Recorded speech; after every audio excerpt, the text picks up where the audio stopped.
December 2 തുടങ്ങിയ സ്നോഫോളാണ് ഇവിടെ London ഒണ്ടാരിയോയിൽ. ഇന്നിപ്പോൾ 5 ഇതുവരെ മഞ്ഞ് നിന്നിട്ടില്ല. ഇന്ന് ഈവനിങ് ആയിട്ട് ഹെവി സ്നോഫോൾ ഉണ്ടായിരുന്നു. സ്കൂൾസ് ക്ലോസ് ചെയ്യുന്നു, സ്കൂൾ ബസ്സസ് ക്യാൻസൽ ചെയ്യുന്നു, ആൾക്കാർ ജോലിക്ക് ഇടയിൽ പോകുമ്പോൾ സ്റ്റക്ക് ആവുന്നു. അങ്ങനെ ആക്സിഡൻറ്റ്സ്, മെഡിക്കൽ എമർജൻസീസ്, അങ്ങനെ കുറേ പ്രശ്നങ്ങളായിരുന്നു ഈ ഒരാഴ്ച. ഞാൻ വന്ന വർഷം മഞ്ഞിൻ്റെ അവസ്ഥ എന്താണെന്ന് എനിക്കറിയില്ലായിരുന്നു. കാരണം ക്ലാസ്സസ് ഫുൾ ഓൺലൈനായ കാരണം ഞാൻ അധികം പുറത്തേക്ക് ഇറങ്ങിയിട്ടില്ല. പിന്നെ 2022 ഒരു ക്രിസ്മസിന് 2 ദിവസം മുന്നേ ഡിസംബർ 22 സ്നോ സ്റ്റോം എന്ന് പറഞ്ഞൊരു സാധനം വന്നു. ഈ മഞ്ഞും കാറ്റും കൂടെ ഒരുമിച്ച്. അത് ഭയങ്കര വൃത്തിയായിട്ടൊരു സാധനം. നമുക്ക് റോട്ടിലോട്ട് ഇറങ്ങാൻ പറ്റില്ല, വണ്ടിയൊക്കെ മൊത്തം സ്കിഡായി ആകെ ഭയങ്കര ബുദ്ധിമുട്ടുള്ളൊരു സാധനമായിരുന്നു. പിന്നെ 2023 മഞ്ഞ് ഒഴിവാക്കാൻ വേണ്ടിയിട്ടാണ് ഞാൻ നാട്ടിൽ പോയത്. ആ വർഷമാണെങ്കിൽ ഇവിടെ മഞ്ഞുണ്ടായിരുന്നില്ല. ഞാൻ നാട്ടിൽ നിന്നൊക്കെ ഇവിടെ വിളിക്കുമ്പോൾ ഇവരിങ്ങനെ വെയിലൊക്കെ കാണിച്ചു തരാം. 2024 ഞാൻ ആദ്യമായിട്ട് വണ്ടിയൊക്കെ എടുത്തു. ലൈഫ് കുറച്ചും കൂടി ഈസി ആവണം എന്നൊക്കെ വിചാരിച്ചിട്ടൊക്കെ ആക്കിയപ്പം വണ്ടി പുറത്തേക്ക് ഇറക്കാൻ പറ്റാത്ത അവസ്ഥയായി. ഒന്നാമത് എനിക്ക് പേടിയുണ്ട്, അതുപോലെ ഇറക്കാൻ പറ്റാത്ത അത്രയും സ്നോഫോൾ. എക്സ്പീരിയൻസ്ഡ് ആയിട്ടുള്ള ആൾക്കാർ വരെ ഊബർ എടുത്തിട്ടൊക്കെയാണ് ജോലിയിൽ പോകുന്നത്. ഒരു കോവർക്കർ പറഞ്ഞത് ലാസ്റ്റ് 5 ഇയേഴ്സിൽ കണ്ടതിൽ വെച്ച് ഏറ്റവും വലിയ വിൻ്ററാണിത്. വേറെ ഒരു പുള്ളിക്കാർ പറഞ്ഞത് ലാസ്റ്റ് 15 ഇയേഴ്സിൽ ഏറ്റവും വലിയ വിൻ്ററാണിത്. അപ്പം എനിക്ക് കറക്റ്റ് എന്താണെന്ന് അറിയില്ല. എന്തായാലും ഞാൻ വന്നപ്പോൾ കണ്ടതിൽ വെച്ച് ഭയങ്കര ഒരു വൃത്തികെട്ട വിൻ്ററാണ്. കാരണം ആ 2 പെയ്യാൻ തുടങ്ങിയ മഞ്ഞ് നിർത്തുന്നില്ല. ഇങ്ങനെ പെയ്ത് നമ്മുടെ മുട്ടിൻ്റെ അത്രയും വെള്ളമായി എന്നൊക്കെ പറയുന്ന പോലെ മുട്ടിൻ്റെ അത്രയും മഞ്ഞായി. നമുക്ക് വീട്ടിൽ നിന്നൊക്കെ പുറത്തിറങ്ങുമ്പോഴത്തേക്കും ഇങ്ങനെ ബൂട്ടിലൊന്നും നിൽക്കുന്നില്ല, ഇങ്ങനെ ഉള്ളിലോട്ട് പോവുക കാലൊക്കെ. കഴിഞ്ഞ 4 ദിവസം മഞ്ഞ് പെയ്തതിൽ 2 ദിവസം ഹെവി സ്നോഫോൾ ആയിരുന്നു നിർത്താതെ. 3-ാമത്തെ ദിവസം വലിയ കുഴപ്പമുണ്ടായിരുന്നില്ല, കുറച്ച് വെയിലൊക്കെ വന്നു. ഇന്നിപ്പോൾ അതേ വീണ്ടും നല്ലോണം സ്നോഫോളായി. ഞാൻ ജോലിക്ക് പോകാൻ നിൽക്കുമ്പോഴത്തേക്കും എനിക്കറിയില്ല ആൾക്കാരെ എങ്ങനെ വണ്ടി ഓടിക്കുന്നതെന്ന്. കണ്ണൊന്നും കാണുന്നില്ല. നമ്മളിങ്ങനെ കുറച്ച് നോക്കുമ്പോഴത്തേക്കും ഫുള്ളിങ്ങനെ ഫോഗൊക്കെ വന്ന് മൂടി. അങ്ങനത്തെ ഭയങ്കര ഒരു വണ്ടിയൊക്കെ ഓടിക്കാൻ ഭയങ്കര ഒരു റിസ്കി സിറ്റുവേഷൻസ് ആണ്. എനിക്ക് എൻ്റെ ജോലിയിൽ ഇഷ്ടമില്ലാത്തൊരു പാർട്ടെന്ന് വെച്ച് കഴിഞ്ഞാൽ, ഇപ്പം നമ്മളെല്ലാം ഫാക്ടറിയിലൊക്കെയാണ് വർക്ക് ചെയ്യുന്നതെങ്കിൽ, അല്ലെങ്കിൽ എന്തെങ്കിലും ആവട്ടെ, വേറെ ഏതൊരു സെക്ടറിലാണെങ്കിലും നമുക്ക് ഓഫ് എടുക്കാം. ഞങ്ങൾക്കാണെങ്കിൽ ഹെൽത്ത് കെയർ ആയ കാരണം അവരിപ്പോൾ ഇന്നിങ്ങനെ മേലെ വെച്ചേക്കാം. ക്യാബ് വിളിച്ചിട്ടോ ബസ് എടുത്തിട്ടോ somehow you have to be there. കാരണം നമുക്ക് ഓഫ് എടുക്കാനൊരു ഓപ്ഷനില്ല. അവർക്ക് മരുന്ന് കൊടുക്കേണ്ടത്, അവരുടെ കാര്യങ്ങൾ നോക്കേണ്ടത് നമ്മളാണ്. അപ്പോൾ എത്ര റിസ്കി സിറ്റുവേഷനിലാണെങ്കിലും, വീട്ടിൽ നിന്ന് പുറത്തിറങ്ങാൻ പറ്റാത്ത അവസ്ഥയാണെങ്കിലും we have to be there. അത് എനിക്കിന്നിങ്ങനെ ഇമെയിൽ അയച്ചപ്പോൾ ഓക്കെ, അപ്പോൾ നമ്മുടെ കാര്യം ആരാ നോക്കുക? അപ്പോൾ നമ്മൾ വണ്ടി എടുത്ത് പുറത്തിറങ്ങി ഒരു ആക്സിഡൻ്റ് ഉണ്ടായി, അവരൊന്നും ചെയ്യാൻ പോകുന്നില്ല. നമ്മൾ തന്നെ നമ്മുടെ എക്സ്പെൻസസ് കവർ ചെയ്യണം, നമ്മൾ തന്നെ കാര്യങ്ങൾ നോക്കണം. അപ്പം അത് ഒരു ഹെൽത്ത് കെയർ വർക്കർ ആവുന്നതുകൊണ്ടുള്ളൊരു ഡീമെറിറ്റാണ് ഇങ്ങനെയുള്ളൊരു സമയത്ത്. ഞാൻ വിചാരിച്ചില്ല IT ഒക്കെ പഠിച്ചായിരുന്നെങ്കിൽ വർക്ക് ഫ്രം ഹോമോ സംതിങ് എന്തെങ്കിലും ചെയ്യാം, അല്ലെങ്കിൽ അറ്റ്ലീസ്റ്റ് ലീവെങ്കിലും എടുക്കാം. ഇന്ന് നമുക്കങ്ങനെ ലീവ് എടുക്കാനുള്ളൊരു ഓപ്ഷൻ ഭയങ്കര കുറവാണ്. ഇന്ന് എനിക്കൊരു ഭയങ്കര വൃത്തിയായിട്ടൊരു എക്സ്പീരിയൻസ് ഉണ്ടായി. അത് ഞാൻ ഓർത്തു ഷെയർ ചെയ്യാമെന്ന് വിചാരിച്ചു. അത് പറഞ്ഞ പോലെ എനിക്കാണെങ്കിൽ എൻ്റെ വിൻഡർ ടയേഴ്സ് ഒന്നും മാറ്റിയിട്ടില്ല. പിന്നെ ഈ സ്നോയിൽ ഞാൻ വണ്ടി ഓടിക്കത്തില്ല എന്ന് എനിക്ക് 100% ഉറപ്പുണ്ട്. അത് കാരണം ഞാനിപ്പം ജോലിക്ക് പോകുമ്പം ബസ്സിനാണ് പോകുന്നത്. അപ്പം എനിക്ക് ഡിഫറെൻറ്റ് ലൊക്കേഷൻസ് ആയ കാരണം ഈ ബസ് എടുത്ത് പോകൽ ഭയങ്കര പാടാണ്. കാരണം ഇപ്പോൾ ബസ്സുകളെന്ന് പറയുമ്പം ഡിലേയാണ്. നമ്മൾ ബസ് സ്റ്റോപ്പിൽ ആ തണുപ്പത്ത് വിറച്ച് മരവിച്ച് അരമണിക്കൂറും 1 മണിക്കൂറൊക്കെ ഇങ്ങനെ പോസ്റ്റ് അടിച്ച് നിൽക്കേണ്ടി വരും. അപ്പോൾ അതൊക്കെ ഭയങ്കര ബുദ്ധിമുട്ടായി തുടങ്ങിയിട്ടുണ്ട് ഇപ്പോൾ. പിന്നെ ഇപ്പം നടക്കുന്നതാണെങ്കിൽ നമ്മൾ എത്ര ലെയർ ഓഫ് ക്ലോത്ത്സ് ഇട്ടുമെന്ന് പറഞ്ഞാലും തണുപ്പ് ഇങ്ങനെ അടിച്ച് കയറും. തണുപ്പ് കുഴപ്പമില്ല, മഞ്ഞ് വീണ് കിടക്കുമ്പോൾ ഒക്കെ ഓക്കെ. പക്ഷെ ഇതിൻ്റെ കൂടെ കാറ്റും കൂടെ അടിക്കും. ഇങ്ങനെ മഞ്ഞ് വീണുകൊണ്ടിരിക്കുക, അതിൻ്റെ കൂടെ കാറ്റും കൂടെ അടിക്കുമ്പം വല്ലാത്തൊരിതാണ്. അയ്യോ, ഇന്നലെ എനിക്ക് ഭയങ്കര ഒരു ലോങ് അവർ ഷിഫ്റ്റായിരുന്നു. എനിക്കൊരു 28.5 അവർ ലോങ് ഷിഫ്റ്റായിരുന്നു ഇന്നലെ. ഞാൻ ഇന്നലെ രാത്രി 3 മണിക്ക് തുടങ്ങിയ ഷിഫ്റ്റ്, ഇന്നലെ ഈവനിങ് 3 മണിക്ക് തുടങ്ങിയ ഷിഫ്റ്റ് ഇന്ന് രാത്രി 8 മണിക്കാണ് തീരുന്നത്. സോ 28 അവർ ലോങ് ഷിഫ്റ്റ്. അതിൻ്റെ ഇടയ്ക്ക് സ്ലീപ്പ് ഓവറും കാര്യങ്ങളൊക്കെ ഉണ്ടായിരുന്നു. ഇന്നലെ ഷിഫ്റ്റ് സ്റ്റാർട്ട് ചെയ്തു, 3 to 11 വരെ എനിക്ക് അവൈക്ക് ഷിഫ്റ്റായിരുന്നു. നല്ല ഷിഫ്റ്റായിരുന്നു. ഞങ്ങൾ പടത്തിനൊക്കെ പോയി, എല്ലാവരും ക്ലയൻസും ഒരു ആക്ടിവിറ്റി നൈറ്റും കാര്യങ്ങളൊക്കെ ഉണ്ടായിരുന്നു. പടത്തിനൊക്കെ പോയി ഷിഫ്റ്റൊക്കെ ഭയങ്കര പെട്ടെന്ന് തീർന്നു. നല്ല സ്ലീപ്പ് ഓവർ ഉണ്ടായിരുന്നു. അപ്പോൾ വീട്ടിലൊന്നും വരേണ്ടിയൊന്നുമില്ല.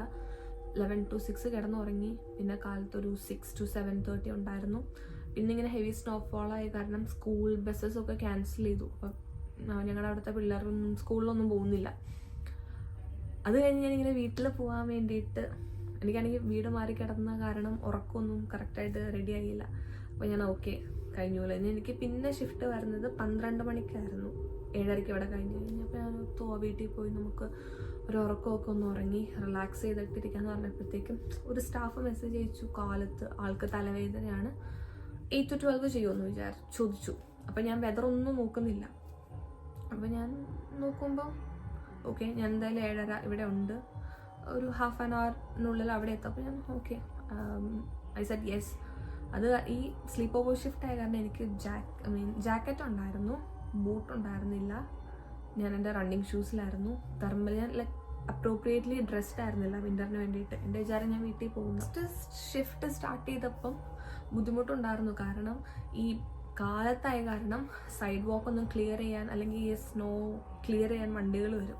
അപ്പോൾ നേരത്തെ ആയ കാരണം വണ്ടികളൊന്നും ഉണ്ടായിരുന്നില്ല. അപ്പോഴും നടക്കുമ്പോൾ ഇങ്ങനെ റണ്ണിങ് ഷൂസിൽ -14 ആയിരുന്നു ഫീൽസ് ലൈക്ക്. അപ്പോൾ -14 ഇങ്ങനെ നടക്കുമ്പോൾ നല്ല തണുപ്പ് ഇങ്ങനെ കാലിലോട്ട് കയറുന്നുണ്ട്. വിചാരിച്ചു ഇല്ല കുഴപ്പമില്ല, പെട്ടെന്ന് അടുത്തടുത്ത ലൊക്കേഷനിൽ എത്തുമല്ലോ.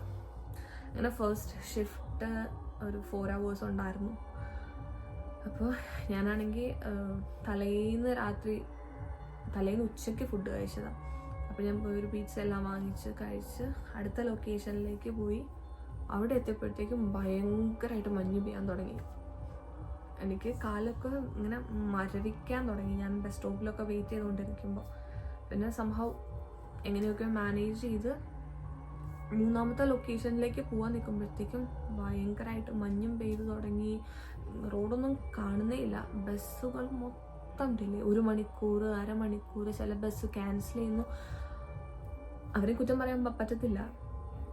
ശരിക്കും ഞാൻ അരമണിക്കൂറും കൊണ്ട് എത്തേണ്ട ലൊക്കേഷനായിരുന്നു അത്. ബസ്സിൽ ഞാൻ 3:45 ബസ് കയറിയിട്ട് ഞാൻ അവിടെ എത്തുന്നത് 6 മണിക്കാണ്.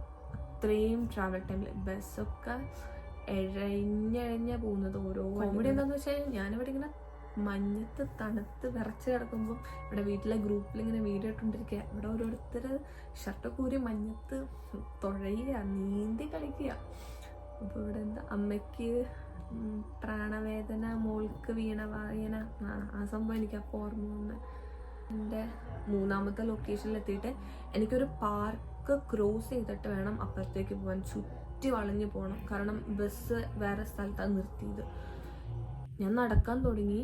ആ പാർക്കിൻ്റെ അവിടെ എത്തിയപ്പോൾ ഒന്നും കാണുന്നില്ല. മൊത്തം സൈഡ് വാക്കിലൊക്കെ ഇങ്ങനെ പൊക്കത്തിൽ നല്ല കട്ടിയിൽ മഞ്ഞ് വീണ് കിടക്കുക.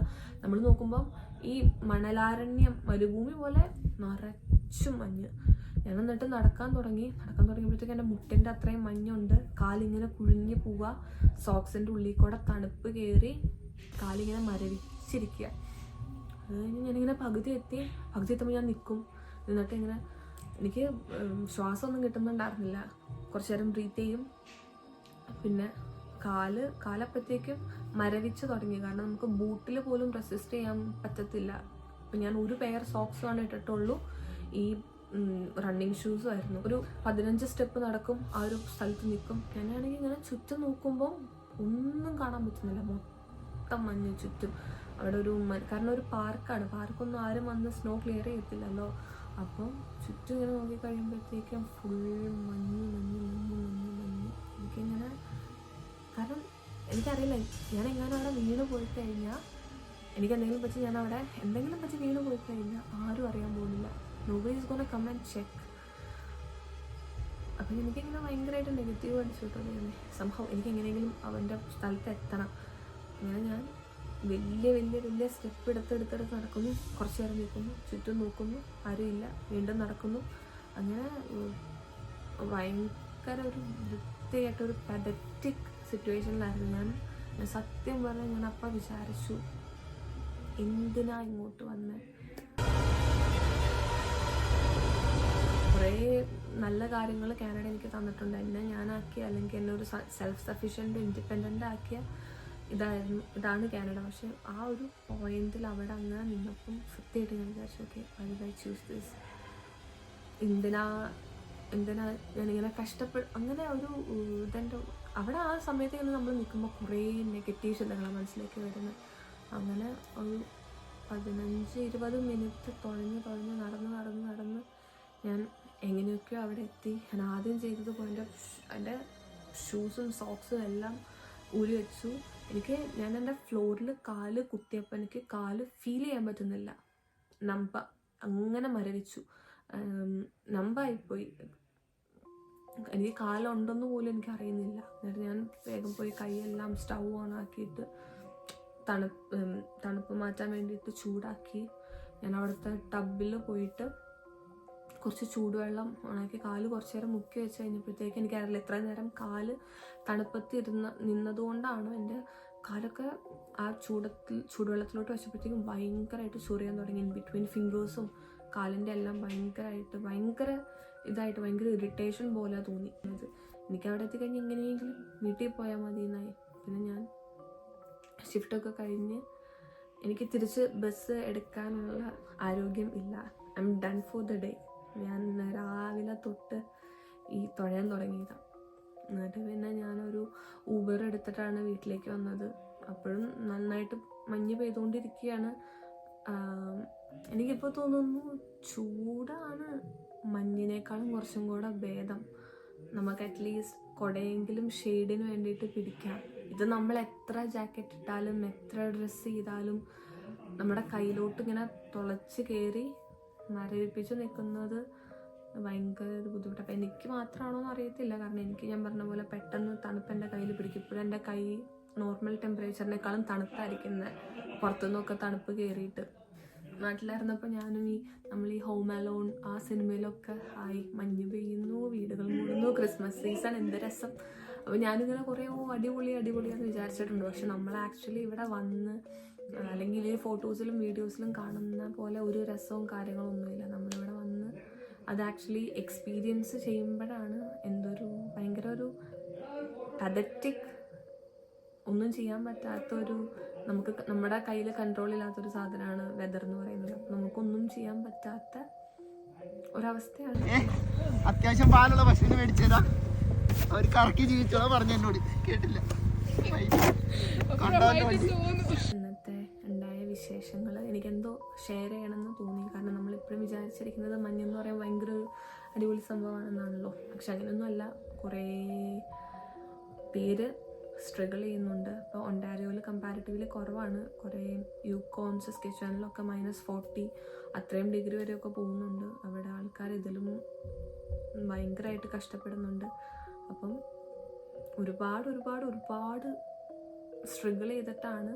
അതിപ്പം ഇവിടെയാണെങ്കിലും, ഇവിടെ മാത്രമല്ല, ഇപ്പം ദുബായ് അല്ലെങ്കിൽ പുറത്ത് ഉള്ള ആരാണെങ്കിലും കുറേ കാര്യങ്ങളെല്ലാം തരണം ചെയ്ത്, കുറേ സഹിച്ച്, കുറേ സാക്രിഫൈസ് ചെയ്തിട്ടൊക്കെയാണ് ഒന്ന് ഇൻഡിപെൻഡൻ്റ് ആവാൻ അല്ലെങ്കിൽ എവിടെയെങ്കിലുമൊക്കെ എത്തണം എന്നുള്ളൊരു ഇതിലാൾക്കാർ കഷ്ടപ്പെടുന്നത്. സോ ഹോപ്പ്ഫുള്ളി നമ്മൾ ഈ കഷ്ടപ്പെടുന്നതിനെല്ലാം ഒരു ദിവസം റിസൾട്ട് ഉണ്ടാവും എന്ന് വിചാരിക്കാം. അത്രയേ ഉള്ളൂ. ബൈ.